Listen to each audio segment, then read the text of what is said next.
Welcome back. It is still your power station, Energy 100 FM. My name is Nashawn. We're talking to the editor of The Economist, and also, let me just fix myself there, he is an economic analyst, not an analyzer. Otherwise, that almost sounds like a breathalyzer. Mr. Daniel Steinmann, thank you so much for talking to us once again. You were just about to tell us how further down, if I can put it that way, for lack of a better word, the economy in Namibia, not just in Namibia, but everywhere, of course, obviously, how it went down at the start of the pandemic. What are your thoughts regarding that? Nashawn, let me pick up where we left off. Yeah. This was beginning of 2020. Yes. And you can remember that the previous Minister of Finance, he used to refer to the green shoots. Yes. In this aftermath of 3 years of recession, yes, we were starting to see everything gaining a bit of traction. So we were actually on our way to start growing again by March 2020. And at the end of that month is when the first COVID cases were detected here in Namibia. That's right. And the last 18 months is, as they say, history. We went into lockdown. The disruption was enormous. The damage to the tourism industry will take several years to really catch up again. Yes. And the damage to the rest of the economy was not so. Look, with tourism, it was direct. No tourists, no income. Definitely. With the others, it was sort of referred. If you, or maybe I should use the word deferred. It was sort of delayed a bit. Right. So companies saw incomes decline rapidly. Many companies retrenched a lot of people. And what happens now? And now I'm saying this with hindsight. Remember, we're talking now 18 months later. Yes. Nobody knew in March 2020 what's going to happen. Right. I think the sort of popular view was, this is just a quick disease. Yeah, it's going to be temporary. Flu. It's like a cold. Yeah. We're going to get a few sniffles. Nobody realized how serious it will become. From an existential point of view, our daily lives, as well as from an economic point of view. Truth. What's happening in the bigger economy. And now you have to understand this dynamic. It's a very basic economic principle, but it is fundamental to the health of an economy. If a company needs employees to put out a certain product or a service, by buying raw material in and transforming it, or by buying the expertise of individuals, it sells something. So it makes a profit. And that profit goes back into the economy. The cars that you see on the street, 80% of them are bought from company profits. The salaries that they pay to the employees, those go back into the economy. So in hindsight, it was a very good thing that the government in April last year, April, May, June, did not bow to the pressure to immediately start laying off civil servants. This doesn't make sense. If you listen to it, your nose tells you, no, the government's in trouble. They must let go some of the people. There's a whole debate been raging for 3 years. There are too many people working for government. It's true. You can't get around it. But those many people working for the government, they were part of the saving grace of the last 18 months. Because government was prepared to go to the capital market. This is this huge rock in the middle of the desert where you find the bags of money underneath. It's called the capital market. It sits up there at the NSX. The Namibia Stock Exchange. But in your mind sees as this huge rock, and you just get bags of money. And there's a devil with a fork. And he sort of keeps guard. Who is allowed to enter here and come collect a bag of money? The government is allowed. So the government can borrow from the capital market. Now this brings us back to the government's debt, which over a 10-year period increased from about 16% of GDP. You must pay attention, Nashawn. Afterwards, you're going to write the testimony to 63, where we are more or less now. So you can see it's a massive growth.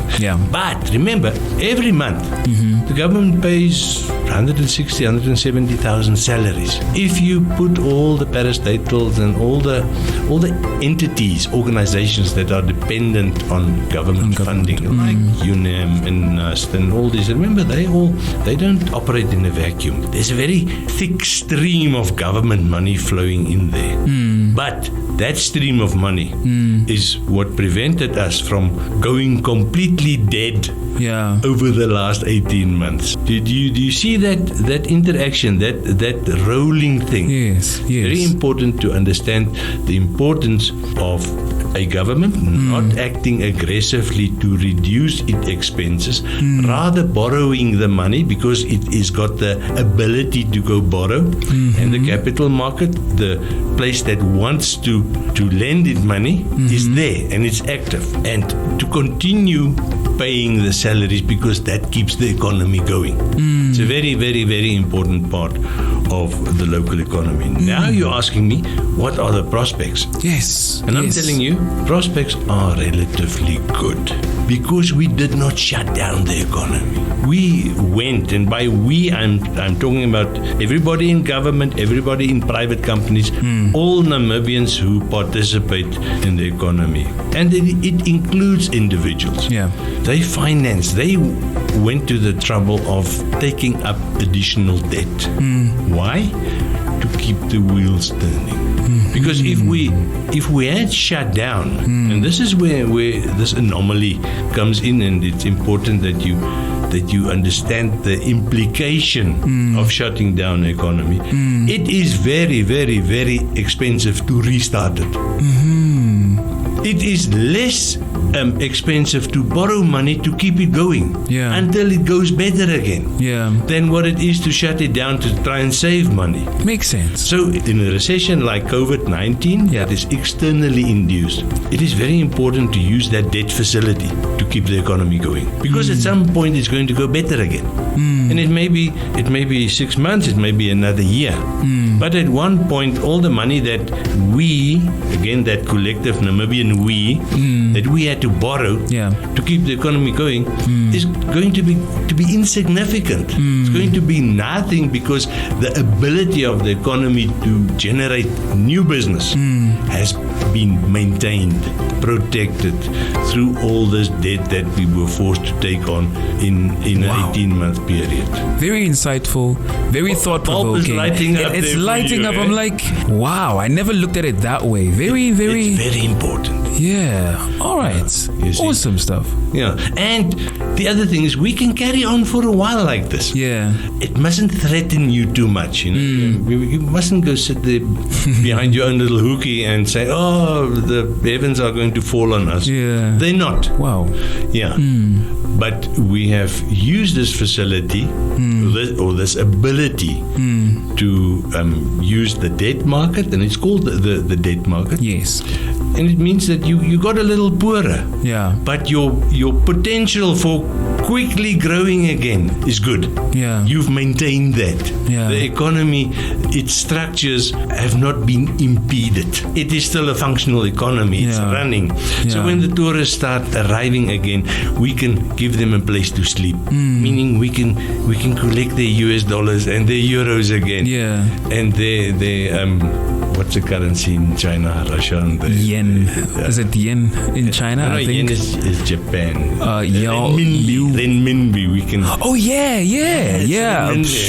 We can collect the renminbi again. Yeah. But if we shut down everything, if we close down all the hotels, there's nothing to offer. You see that importance of staying alive. Can you remember that song of the 60s, Staying Alive? 60s? Me? No. Is it before your time? It's way before my time. I'm more like 3 decades later. Well, there's this very popular song, Staying Alive. Yeah. So this is what we've done. Yeah. It cost us money.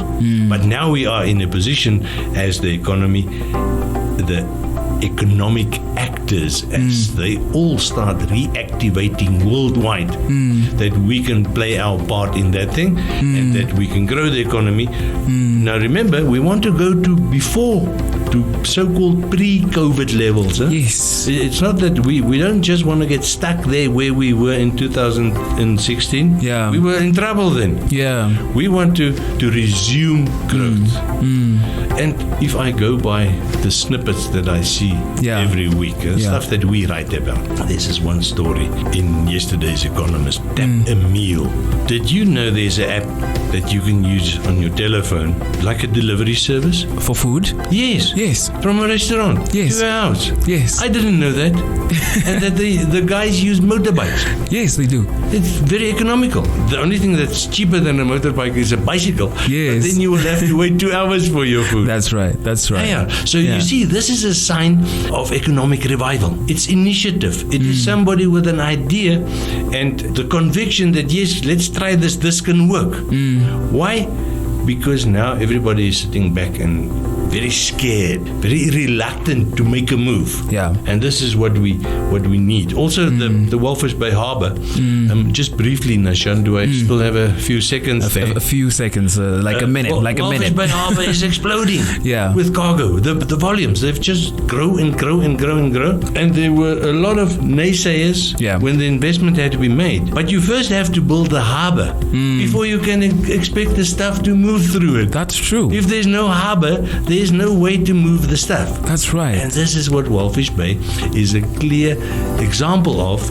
And that, my friend, is standard economics. I have no reservations, no doubt whatsoever that there's so much that you took from this conversation listening to this right now. It is your power station, Energy 100 FM. You just heard the voice of the editor of The Economist. He's also an economic analyst. That is Mr. Daniel Steinmann. Always a pleasure having you in the studio. Thank you so much, and we're looking forward to the next episode.